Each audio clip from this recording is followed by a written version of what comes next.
Hi everyone, welcome back. I am Ezoji, a designer and illustrator.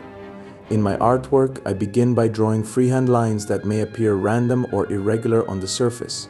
However, when I place a mirrored cylinder onto the paper, these lines align and reveal a hidden image within the reflection.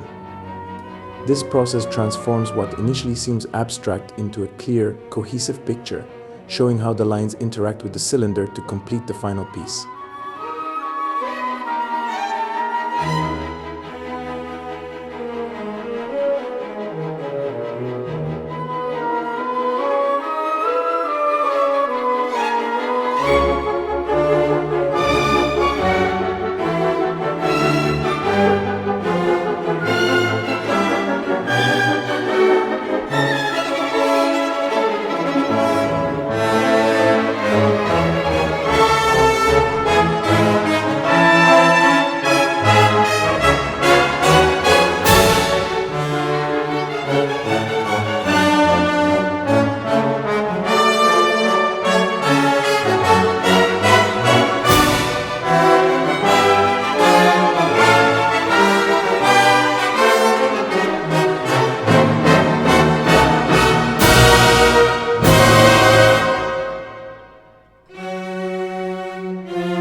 If you enjoyed watching, don't forget to like and subscribe to my channel. Also, if you have any thoughts or suggestions, feel free to write them in the comments. I make sure to read them all. Thank you.